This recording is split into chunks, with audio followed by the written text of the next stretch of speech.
Semua tempat hiburan itu inovasinya tidak pernah berhenti dengan satu hiburan itu saja, tapi terus berkembang. Sampai semua permainan ada di sekitar kita. Dalam bentuk yang detail, dalam bentuk yang betul-betul ngasih kita entertain luar biasa. Intinya cuma satu. Supaya kita ingat kehidupan dan lupa kematian. Akhirnya apa? Orang kalau ingat kehidupan, hati kita ini disetting sama Allah supaya kembali ke akhirat, bukan ingat kehidupan. Lah kalau hati kita sudah kita rusak settingan Allah supaya kembali ke akhirat, kemudian kita rusak settingan itu menuju kepada dunia, hati kita tidak mampu memikul dunia. Berat. Orang yang menikmati chattingan dia dengan perempuan yang bukan mahramnya, yang tidak halal, dia tidak akan menikmati ngobrolnya dia dengan istrinya ataupun dengan anaknya. Kenapa? Bagi dia yang indah itu kalau ngobrol dengan sesuatu, dengan orang yang sebenarnya tidak halal untuknya. Semua dosa itu menghambarkan semua kenikmatan pada sesuatu yang halal. Kalau sama perempuan lain bisa, sama istrinya tidak bisa. Masya Allah, naudzubillah min dzalik. Ketika sang suami ini pengen sekali untuk sembuh, yang kita katakan kepadanya apa? Simple, tinggalkan dosa. Karena dosa itu berpotensi untuk menjadikan hati kita sakit.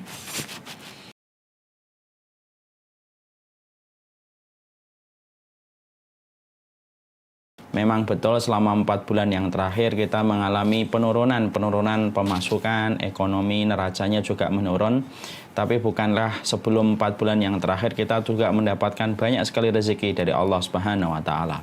Itulah yang menjadikan kita bukan hanya bersyukur ketika sebelum pandemi, tapi hendaknya kita itu bersyukur ketika kita mendapatkan ujian.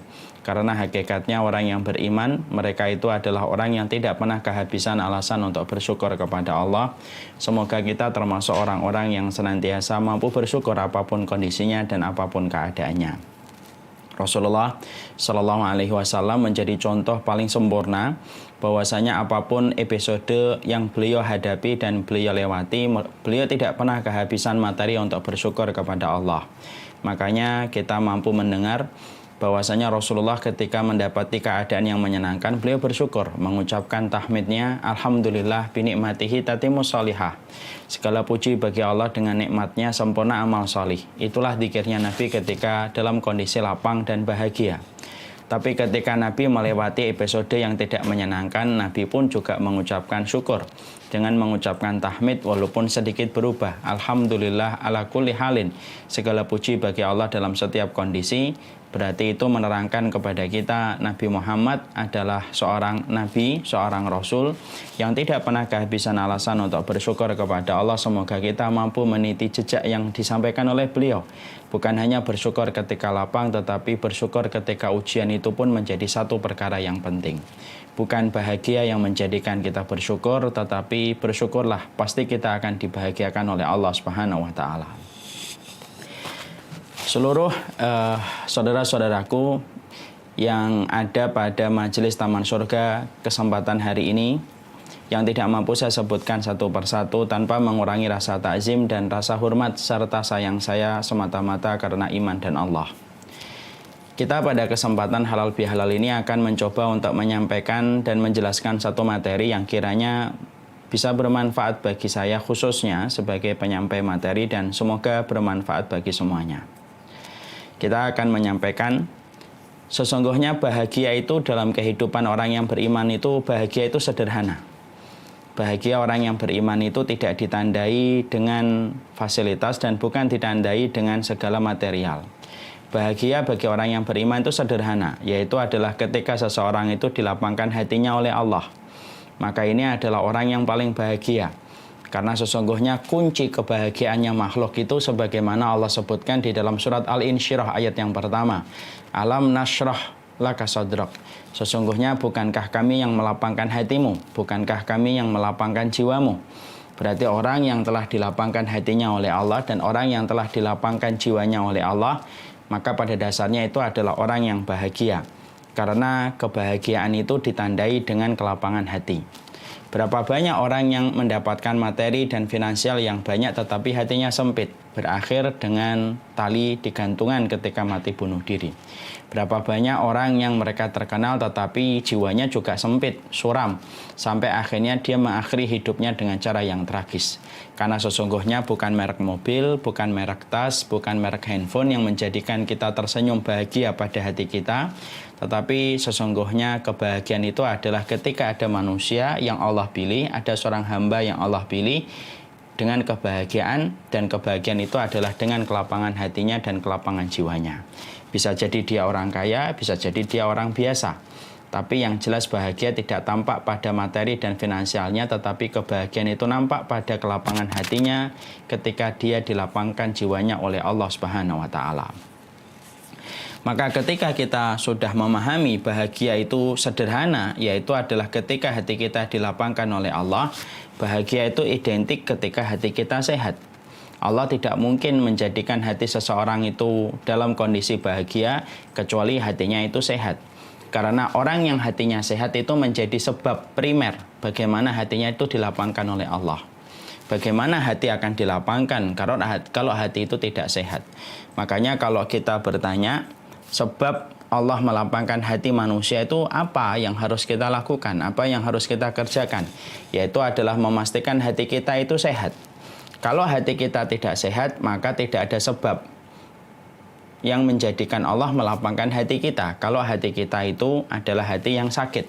Makanya ketika hatinya itu sehat, maka hati yang sehat itu merupakan sebab Allah menurunkan sebuah perkara ketika melapangkan hati manusia. Hati manusia itu lapang ketika hati itu adalah sehat. Makanya sampai-sampai para ulama lalu kemudian mengibaratkan hati yang sehat itu selayak jasad dan fisik yang sehat. Makanya kalau kita mendapati sesungguhnya hati itu diserupakan dengan fisik, berarti fisik itu kalau sehat, maka kenikmatan-kenikmatan makanan dan minuman akan mudah dicicipi dan dirasakan.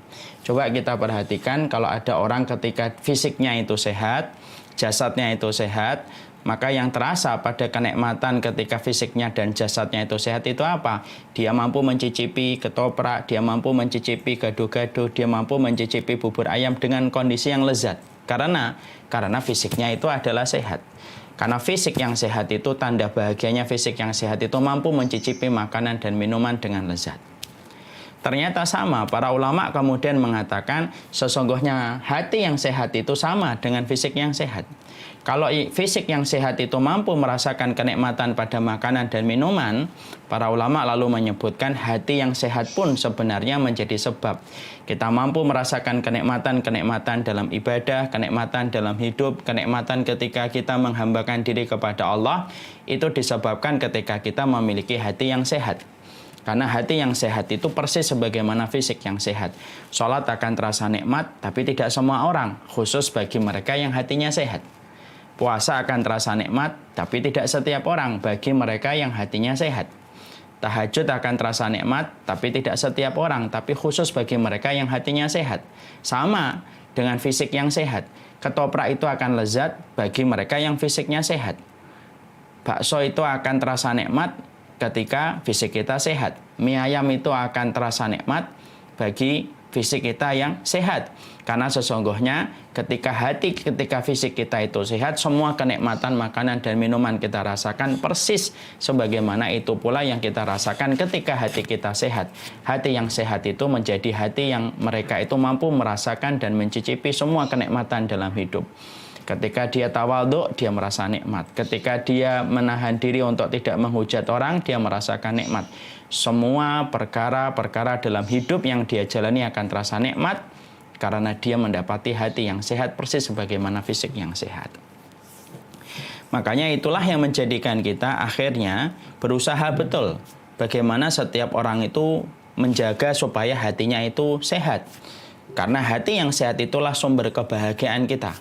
Kita pernah jumpain ada orang buntung tangannya, buntung kedua kakinya, tapi dia masih bisa tersenyum dan bahagia karena hatinya sehat walaupun fisiknya dalam kondisi kekurangan.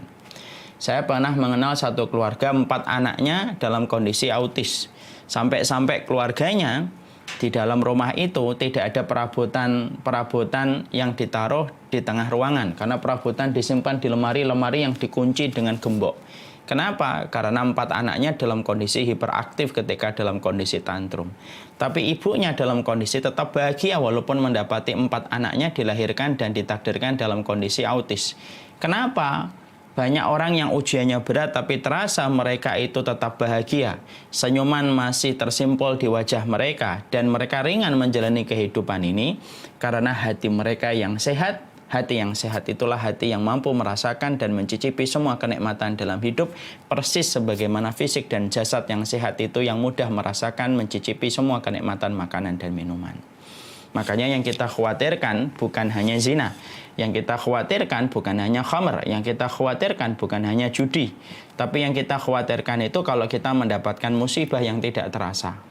Musibah yang terasa banyak, musibah yang terasa meletusnya gunung, musibah yang terasa banjir bandang, musibah yang terasa yaitu tanah longsor. Tapi yang kita khawatirkan itu adalah musibah yang tidak terasa. Apa musibah yang tidak terasa?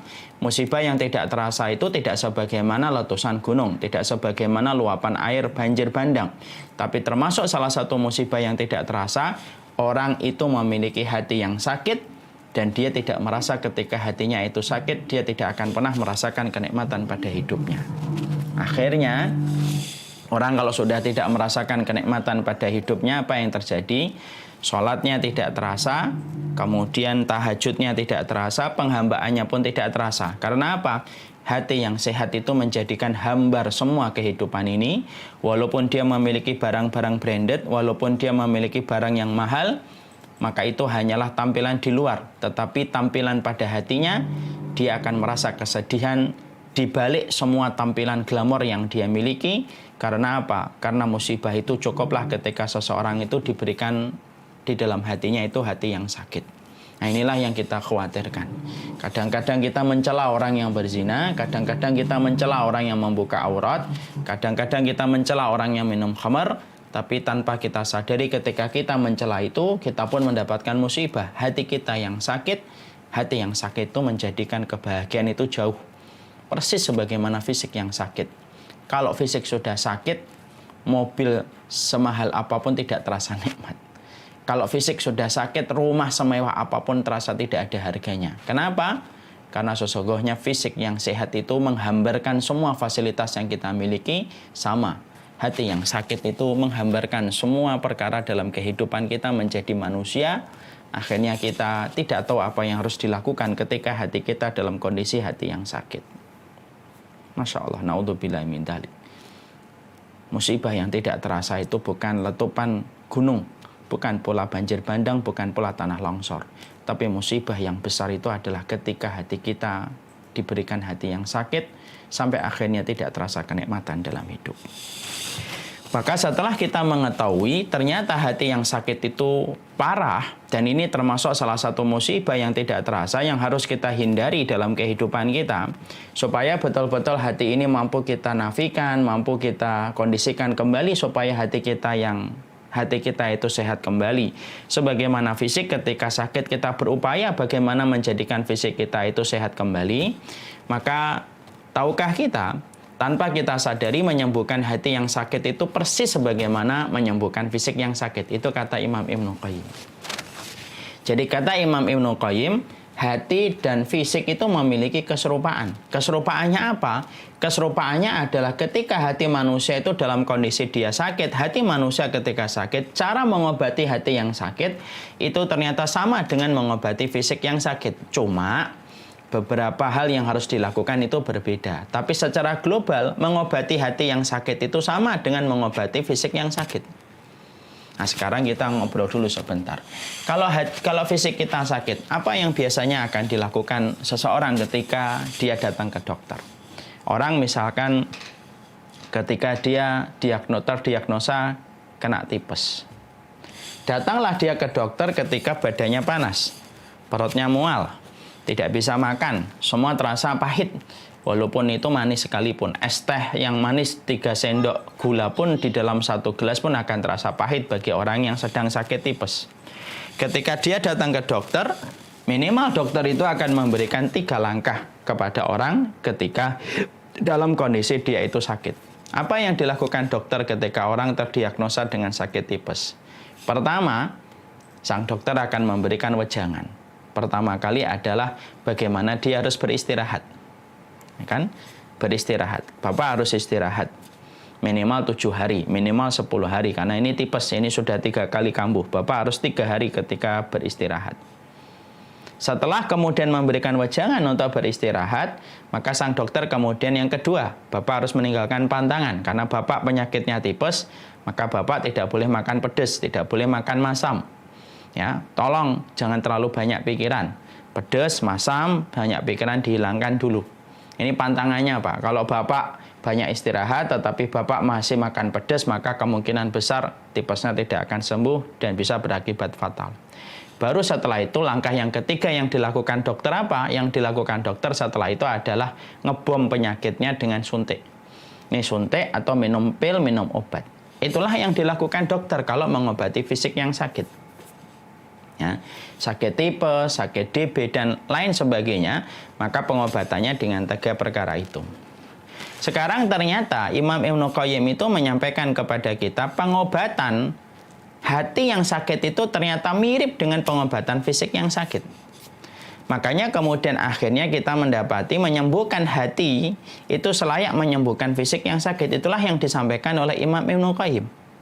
Sekarang setelah kita mengetahui apa yang kemudian dilakukan oleh dokter ketika menyembuhkan fisik yang sakit, maka sesungguhnya pun sama. Kalau seseorang itu dalam kondisi dia itu hatinya sakit, dan hati yang sakit ini indikatornya apa, Ustadz? Hati yang sakit itu indikatornya adalah ketika semua ibadah tidak terasa nikmat. Sholat berjamaah tidak terasa nikmat, sedekah terasa berat, tahajud susah bangun. Lalu mendatangi majelis ilmu terasa berat. Kalau kita sudah mendiagnosa pada diri kita, ada tanda-tanda hati kita sakit. Karena semua ibadah yang Allah syariatkan pada kehidupan kita tidak ada nikmatnya sama sekali, maka kemudian sudah fix dan confirm berarti hati kita sakit. Nah, dan lebih baik kita mendiagnosa diri kita, tidak usah mendiagnosa orang. Jadi saya ulang lagi, kapan orang itu mulai merasa kalau hatinya sakit? Yaitu adalah ketika sholat di masjid berat, ketika dzikir betul sulit, ketika malam tidak pernah bangun, ketika membaca Al-Quran begitu berat dan begitu sukar. Ketika semua ketaatan itu terasa membuat sulit kehidupan, berarti hati kita sakit. Kalau kita sudah merasa hati kita sakit, berarti kita harus mengobatinya.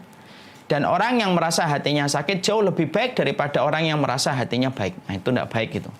Justru orang yang merasa hatinya itu baik itu, justru hatinya mungkin sakit.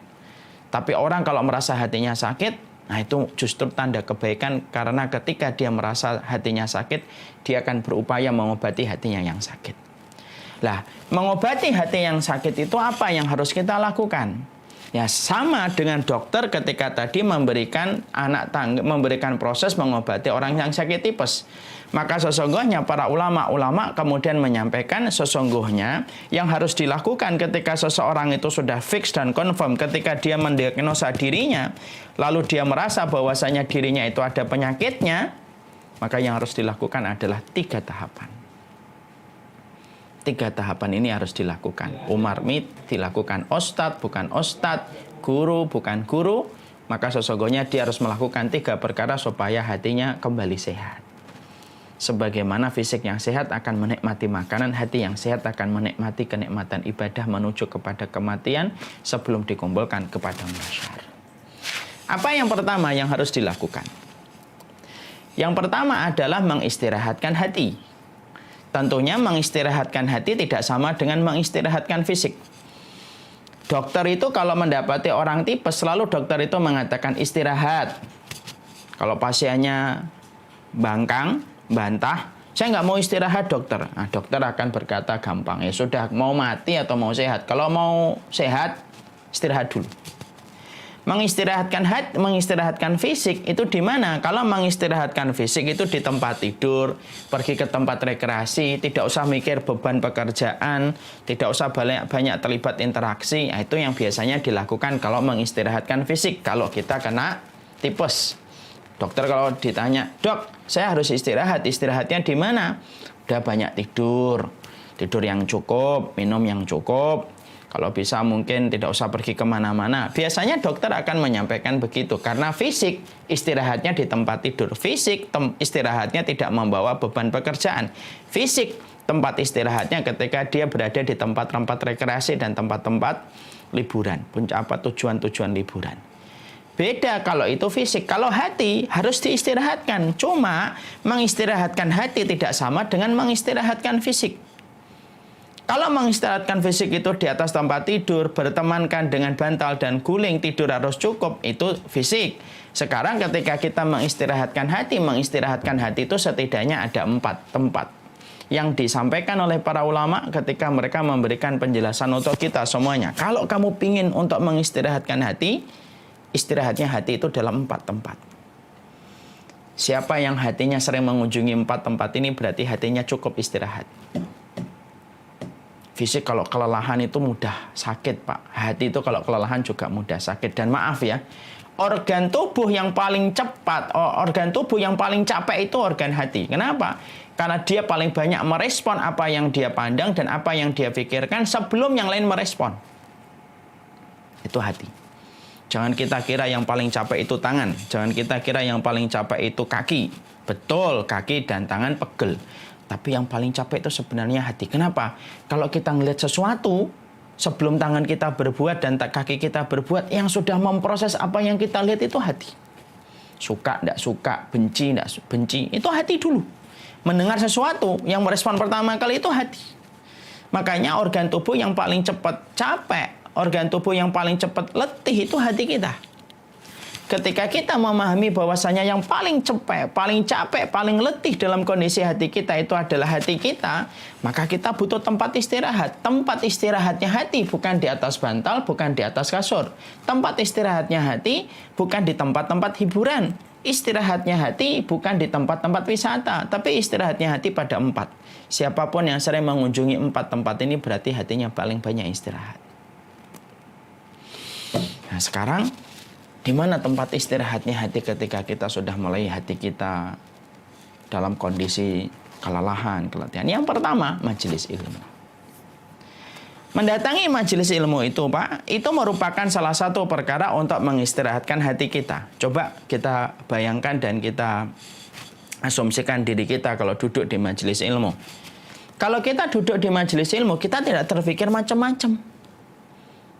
Mungkin merek mobil yang akan kita beli, mungkin merek handphone yang akan kita beli. Biasanya kalau kita sudah duduk di majelis ilmu, maka semua bayangan-bayangan itu akan pergi sebentar. Karena pikiran kita akan tertuju kepada nasihat yang disampaikan Allah dan Rasul-Nya. Dan ketika kita duduk semacam ini, yang kita pikirkan itu adalah kondisi hati kita.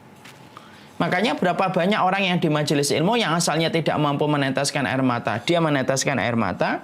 Berapa banyak orang yang duduk di majelis ilmu akhirnya menyadari kesalahannya sebagai istri, pulang dari majelis ilmu dia minta maaf kepada suaminya. Dan berapa banyak orang yang duduk di majelis ilmu ketika pulang dia minta maaf kepada istrinya. Dan berapa banyak orang yang duduk di majelis ilmu akhirnya dia itu minta maaf kepada ibu dan bapaknya. Kenapa? Karena sejatinya dan hakikatnya disitulah kita faham. Istirahatnya hati itu di majelis ilmu. Pernah nggak orang duduk di majelis ilmu mikir sesuatu yang seronok, mesum? Tidak ada. Tidak ada. Pernah ada orang yang duduk di majelis ilmu kemudian dia bayangin istana yang pengen dia bangun? Tidak ada. Dan berapa banyak orang yang duduk di majelis ilmu yang asalnya dia berada di dalam sebuah hal tamak kepada sesuatu, duduknya dia di majelis ilmu, ketamakan itu luruh bersama dengan kata-kata yang dia dengarkan nasihatnya Allah dan Rasul-Nya. Nah itulah yang menjadikan kita harus mengerti. Kebaikan hidup manusia itu tergantung erat dengan proses terikatnya dia kepada taman surga, yaitu adalah majelis ilmu. Makanya Bapak dan Ibu pasti bisa membedakan. Orang yang sering datang ke kajian dan orang yang tidak pernah datang ke kajian itu kualitasnya tidak pernah sama. Jadi ini kadang-kadang kenalan sama orang, nggak ngerti ya. Tapi beda aja kalau saya merasakan. Orang ini sering datang ke kajian, orang ini mungkin jarang ke kajian. Bukan bermaksud kita merendahkan, enggak. Tapi atmosfer yang kita temukan itu berbeda banget. Makanya sampai Allah berfirman, "Qul hal yastawil ladzina ya'lamuna wal ladzina la ya'lamun?" Apakah sama orang yang tahu dengan orang yang tidak tahu? Tidak pernah sama. Makanya sampai kemudian karena Allah tahu bahwasanya taman ilmu itu berisi dengan kebaikan, sampai Allah menyuruh Nabi Muhammad untuk menamakan majelis ilmu taman surga. Kenapa kok disebut dengan Riyadul Jannah? Kenapa kok taman ilmu disebut dengan taman surga? Karena surga itu identik dengan ilmu sebagaimana ikan identik dengan airnya.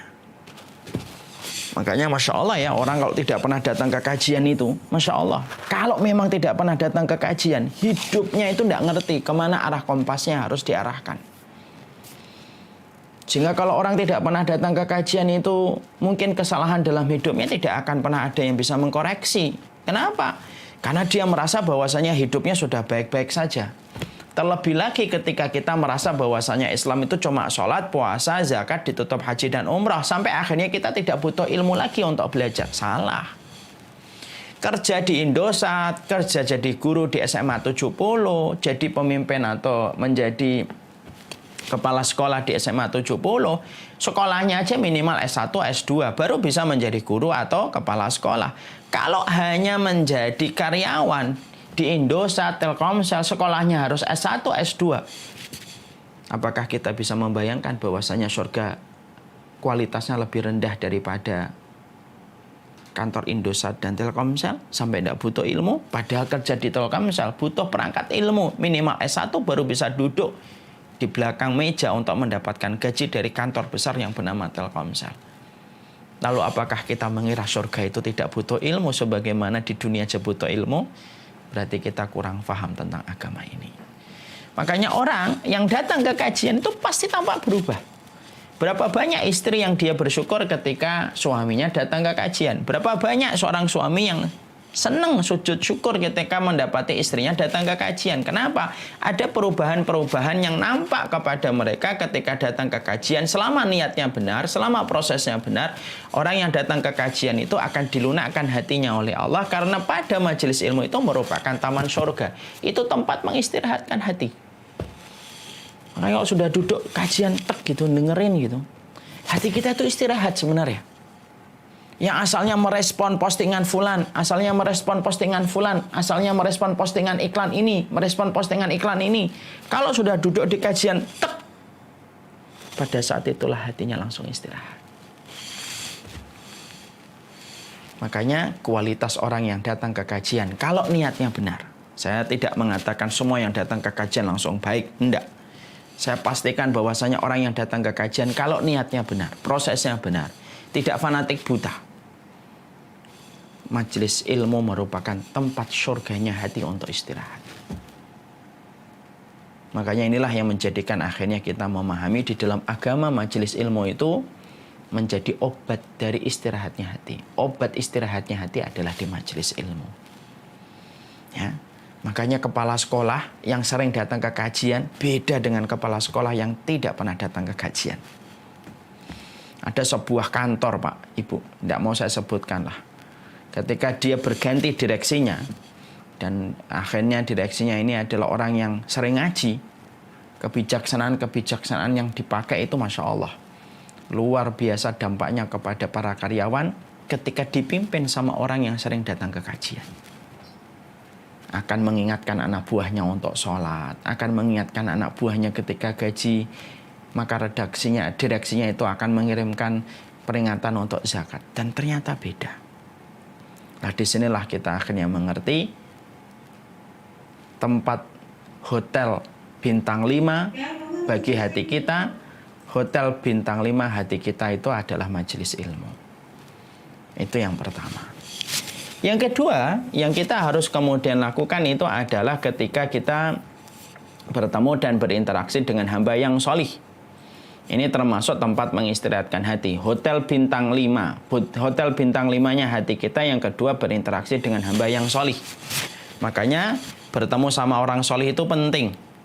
Makanya ada perkataan yang sangat indah untuk kita renungkan. Nadrul mu'min ilal mu'min yajlul qalba. Orang mukmin kalau bertemu dengan orang mukmin itu akan membersihkan karat-karat pada hati kita kalau kita berjumpa dengan mereka. Kita kalau ketemu orang yang kita kagumi dalam ilmu, orang yang kita kagumi di dalam akhlak, melihat saja itu membersihkan hati kita. Makanya keluarga muslim itu harus selalu memiliki sebuah aktiviti, sebuah kegiatan. Bagaimana dia itu mendatangi orang-orang solih dari guru-guru mereka, orang-orang yang mereka kagumi, karena duduknya kita di kamar kamar tamu mereka, lalu berbicara dengan mereka, itu langsung bisa membersihkan karat-karat di dalam hati kita. Ketika kita membandingkan kehidupan mereka dengan kehidupan kita yang sejatinya jauh kualitasnya daripada mereka.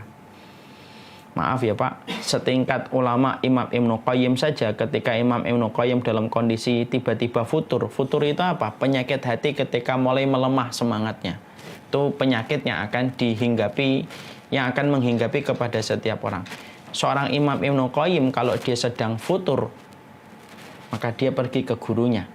Dia melihat apa yang dilakukan gurunya, apa yang disampaikan gurunya, bisa menguatkan hatinya.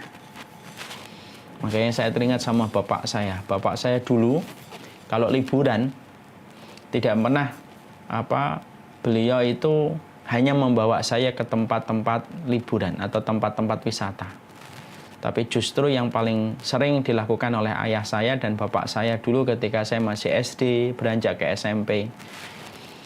Kalau saya liburan itu selalu membawa saya plesir ke pondok-pondok. Dilihatin pondok ini, dilihatin pondok ini, dilihatin pondok ini. Makanya sampai akhirnya ketika saya SD, sampai akhirnya beranjak ke SMP, referensi saya itu tempat yang paling kelihatan nyaman itu ya pondok pesantren. Kelihatannya jadi santri itu enak, mandiri, bisa ngurus sendiri tanpa merepotkan orang tua dan bla bla bla. Karena apa? Istirahatnya hati, hotel bintang 5 hati kita. Yang kedua itu adalah berkunjung, bertamu sama orang solih yang kita kagumi secara akhlak, yang kita kagumi secara iman, dan kita kagumi secara amal solihnya. Nah sekarang kita tadaburi, kita bandingkan dengan kita. Kita ini suka sungkan, malu sama ustadz. Sungkan itu yang sebenarnya juga tidak pada tempatnya. Kita tidak pernah mendekat kepada ustadz. Kita tidak pernah mendekat sama orang solih. Anak kita tidak pernah kenal dengan anaknya orang yang solih. Akhirnya apa? Akhirnya kita tidak pernah membandingkan hidup kita kecuali dengan orang yang kualitasnya jauh di bawah kita. Seakan-akan dengan itu kita merasa pasti sudah lebih baik. Padahal kalau kita mau sedikit effort dan sedikit usaha mendatangi orang solih, disitulah kita akan ngerti betapa kecilnya kita dibandingkan kualitas hidup orang solih, di mana mereka mendapatkan tumpukan-tumpukan ujian tetapi mereka mampu melewati ujian itu. Karena apa? Hotel bintang 5-nya hati itu bukan hanya majelis ilmu. Hotel bintang 5 bagi hati kita adalah banyak bertemu sama orang solih. Makanya perhatikan kisah tentang pembunuh 100 nyawa. Ketika disuruh tobat, suruh ninggalkan kampung Durjana menuju ke kampung orang yang solih. Kenapa disuruh kumpul sama orang yang solih? Karena orang yang solih itu adalah teman yang terbaik ketika hidup dan teman terbaik pula ketika mati. Makanya para ulama terdahulu, salah satunya Imam Qurtubi itu sampai mengatakan, sampai ketika engkau hidup, dekatlah bertetangga dengan orang yang solih. Sampai engkau ketika meninggal dunia, pilihlah kuburan di mana banyak orang solih yang dikuburkan di tempat itu. Nah itu menunjukkan kepada kita bahwasanya Masya Allah, istirahatnya hati kita yang kedua itu adalah bertemunya kita dengan orang solih. Kita ini kan banyak orang solih itu bertebaran di mana-mana. Rumah kita kadang-kadang jauh dari orang solih yang kita bisa ambil bagaimana sikap hidupnya sehari-hari. Maka beruntung kalau di antara kita ada yang dekat dengan orang solih, di mana sikap hidupnya mampu dia lihat langsung dari orang yang solih itu untuk membersihkan hatinya. Itu yang kedua.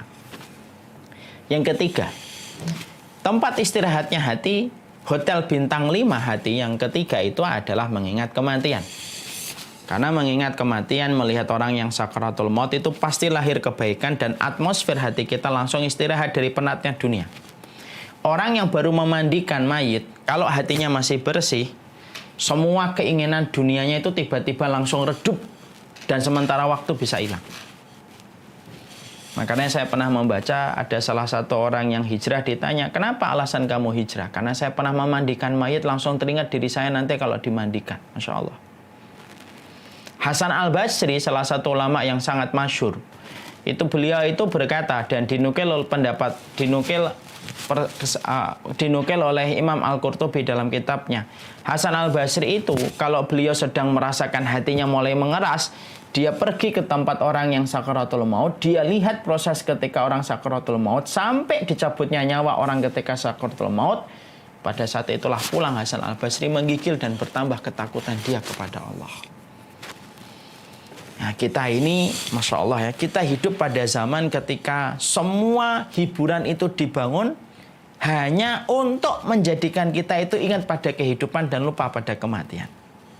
Semua wahana hiburan, semua mall, semua tempat rekreasi, sampai inovasi tempat hiburan itu bermacam-macam mainan yang tidak pernah kita tahu dulu, tiba-tiba sekarang dibuat inovasinya bermacam-macam.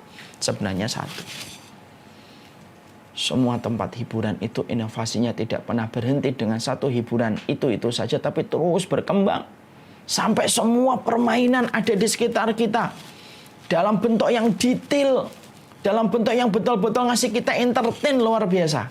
Intinya cuma satu.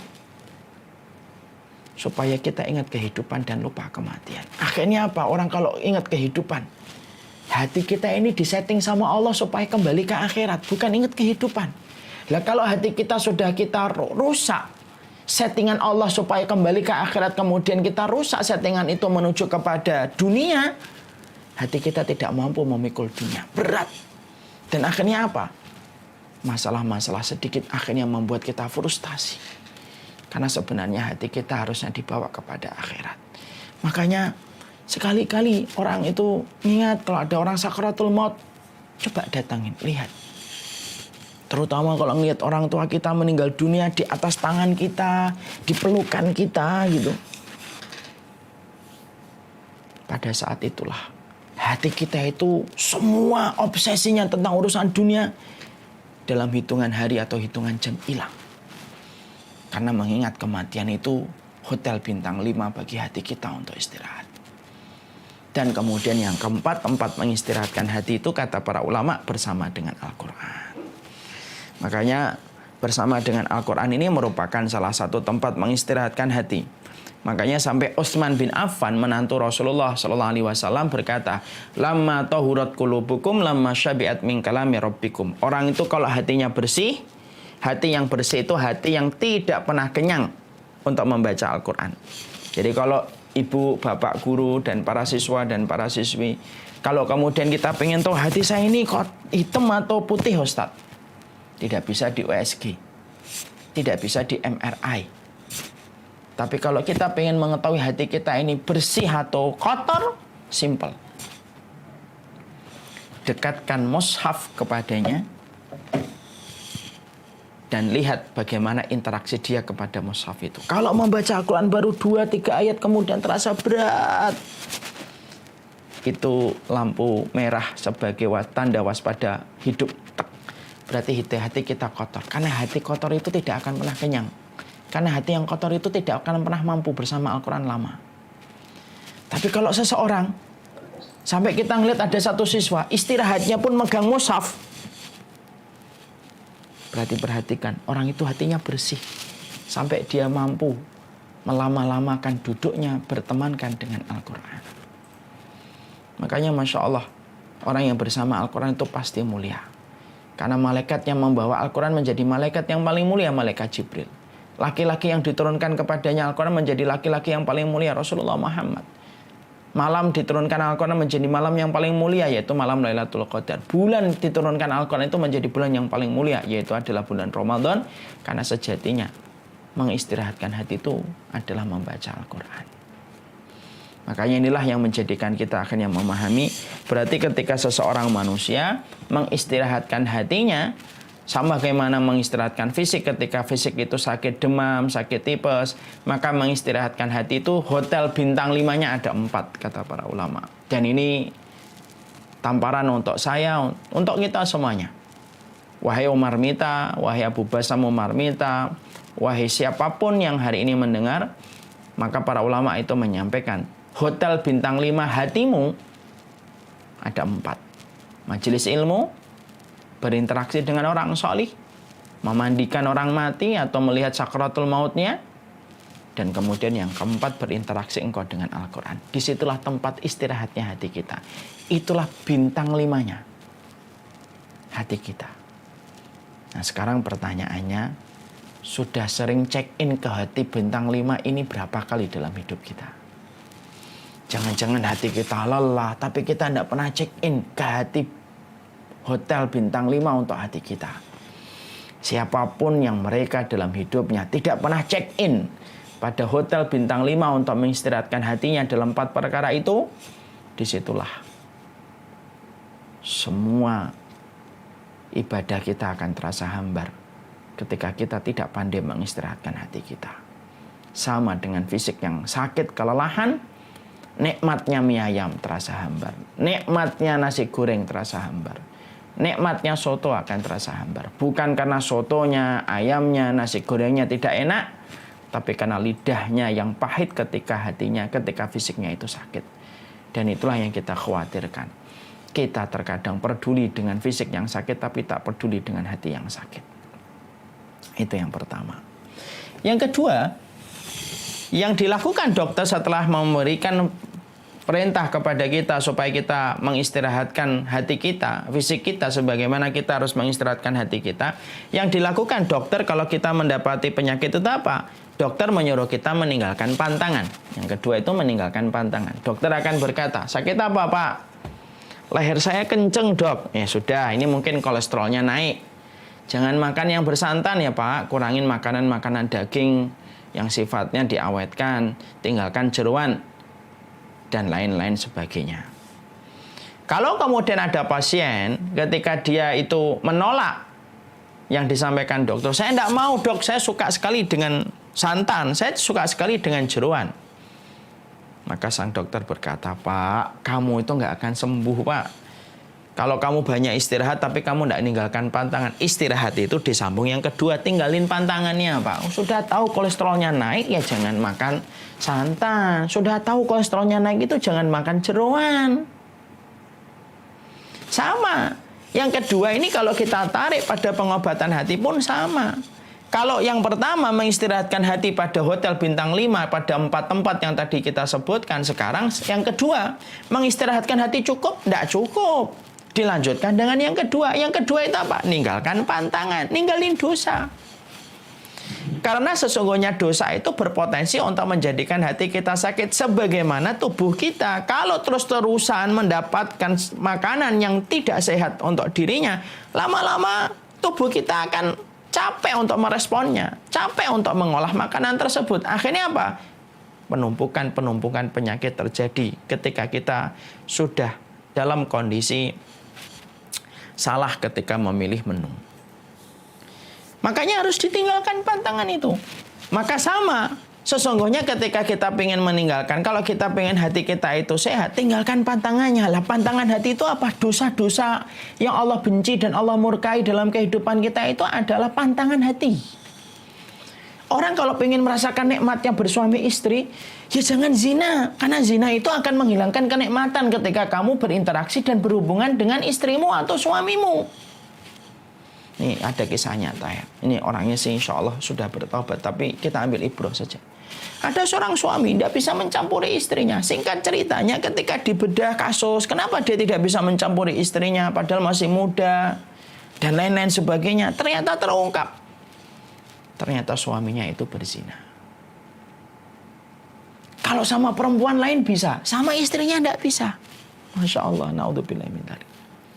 Ketika sang suami ini pengen sekali untuk sembuh, yang kita katakan kepadanya apa? Simple, tinggalkan dosa. Karena dosa itu berpotensi untuk menjadikan hati kita sakit. Pandangan kita kepada yang tidak halal untuk kita terus-terusan itu akan mengambil kenikmatan kita pada yang halal. Makanya sampai ada ulama ditanya, kenapa saya tidak bisa bangun ketika waktu malam? Para ulama itu menjawabnya singkat dan sederhana. Maksiat di waktu siang yang menyebabkan engkau sulit bangun di waktu malam.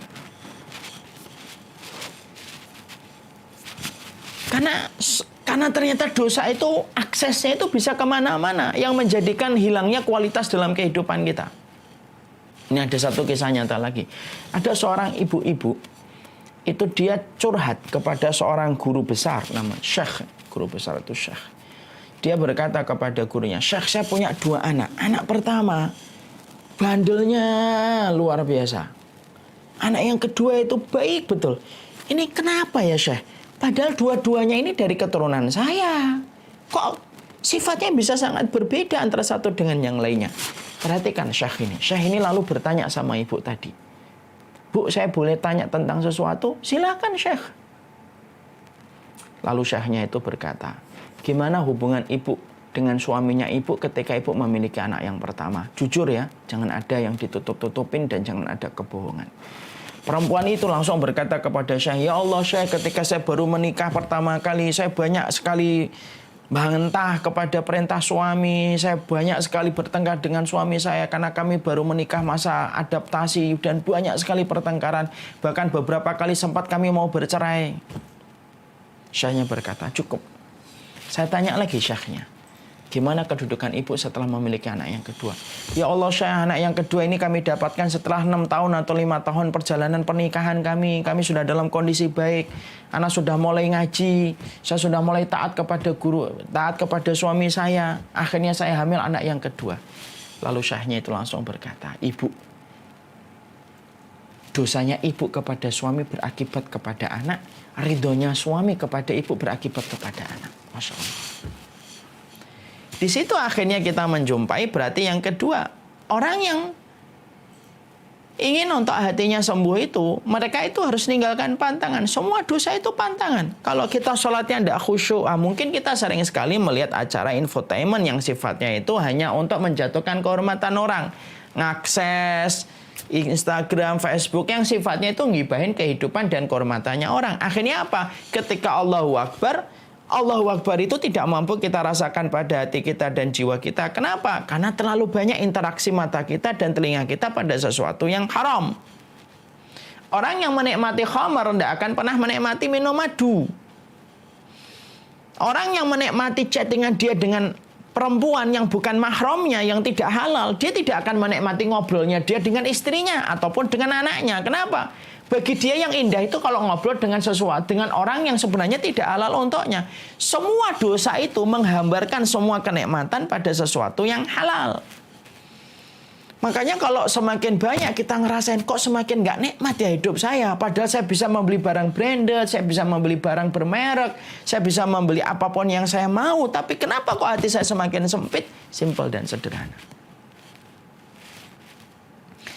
Kemaksiatan itu menggerus kenikmatan pada ketaatan dan ibadah kita.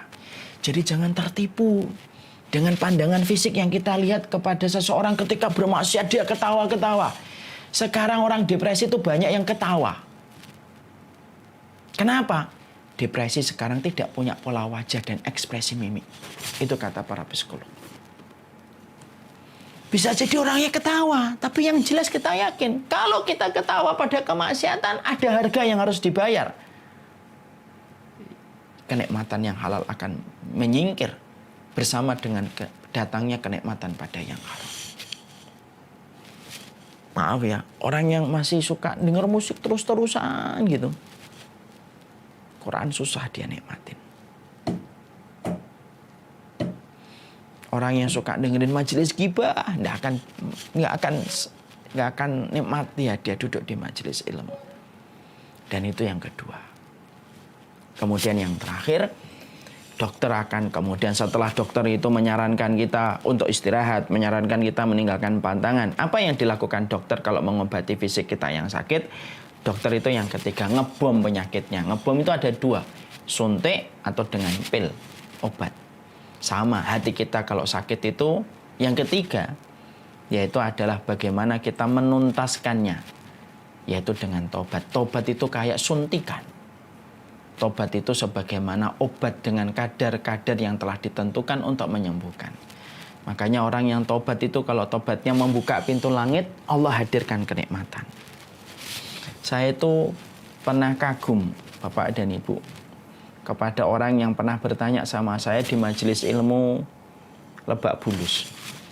Saya menyampaikan materi, pertanyaan dikumpulkan dalam bentuk kertas. Ada salah satu pertanyaan itu yang sampai ke meja saya ketika saya akan menjawab, membuat saya tertegun. Dan saya harus berhenti beberapa menit ketika meresapi kertas tersebut. Apa yang saya dapati dalam kertas tersebut itu? Yang saya dapati dalam kertas itu adalah ada seseorang yang bertanya, Ustadz, saya dulu pengedar narkoba, saya juga pernah membunuh, saya berzina sudah tidak terhitung, saya pernah menampar orang tua saya. Semua hukuman sudah saya jalani dan saya sekarang pengen kembali sama Allah. Yang sering terjadi ketika saya kembali sama Allah ini, Ustadz, saya kalau mendengarkan majelis ilmu baru sebentar menetes air mata saya. Saya baru sholat, baru 1 rakaat, 2 rakaat, saya nangis ketakutan ketika saya nanti diadab oleh Allah. Apakah tangisan saya ini wajar tidak, Ustadz? Masya Allah. Saya itu mendapati itu langsung tertegun saya. Kenapa saya tertegun? Tobat itu bisa membuat hati yang keras itu melembut dengan tetesan air mata. Saya itu malah iri sama beliau. Kenapa iri? Air mata yang jatuh karena takut kepada Allah termasuk air mata yang tidak akan mampu disentuh oleh api neraka. Berapa banyak orang yang taubat mudah menangis di waktu malam. Berapa banyak orang yang taubat sholatnya lebih lama daripada anak pesantren. Berapa banyak orang yang bertaubat malah hati-hatinya lebih banyak daripada orang yang mungkin datang dari keluarga ustadz atau kiai. Karena terkadang tobat itu sifatnya luar biasa. Makanya kalau kita pengen tobat, ingat kepada dosa besar, ambil air wudhu. Sholat 2 rakaat, sholat taubat. Setelah itu susul dengan banyak bersedekah. Rata-rata para sahabat dulu kalau mereka itu tobat kepada Allah, mereka banyak bersedekah. Inna shodaqata tudfi'ul khotoya ya kama anal ma'a yudfi'ul naro. Sesungguhnya sedekah itu memadamkan api neraka sebagaimana air memadamkan api. Dan inilah yang kita harus lakukan. Ya, inilah yang menjadikan kita akhirnya mengerti. Semoga momentum silaturahmi atau silatul ukhuwah pada kesempatan hari ini adalah momentum kita untuk berevaluasi dan bermuhasabah. Karena bulan Syawal, bulan Dzulqa'dah itu bulan yang paling tepat kita untuk mengevaluasi diri kita. Tidak perlu kita mengevaluasi orang lain, tapi mengevaluasi diri kita. Apakah saya ini hatinya sehat ataukah hatinya itu sakit? Mengakui hati yang sakit itu jauh lebih mulia daripada mengakui hati kita baik. Dan kalau kita mengakui bahwasanya hati kita sakit, mengobati hati yang sakit itu persis sebagaimana dokter ketika mengobati fisik yang sakit. 1, istirahatkan hati kita. Hati kita harus check-in kepada hotel berbintang 5 untuk hati kita. Apa itu hotel berbintang 5? Majelis ilmu, bertemu sama orang solih, memandikan mayit atau melihat orang sakaratul maut ketika ingat kematian. Dan yang keempat itu adalah bersama Al-Quran. Ini adalah hotel bintang 5, tempat mengistirahatkan hati kita. Yang kedua, tinggalkan pantangan. Dosa-dosa apa yang kita lakukan dan hanya kita yang tahu karena kita adalah orang yang selalu menyembunyikan dosa dan kemaksiatan kita. Pastikan kita tinggalkan dosa itu karena dosa itulah yang menghambarkan nikmat pada ibadah kita. Dan yang terakhir, pastikan kita menuntaskan seluruh penyakit kita dengan tobat karena tobat itu selayak suntikan pada fisik yang sakit. Tobat itu selayak obat pil pada hati yang sakit. Dan disitulah kita akan mendapatkan keberkahan dalam setiap urusan kita. Semoga yang menyampaikan adalah orang yang paling mampu untuk menjaga hatinya dan menyembuhkan hatinya.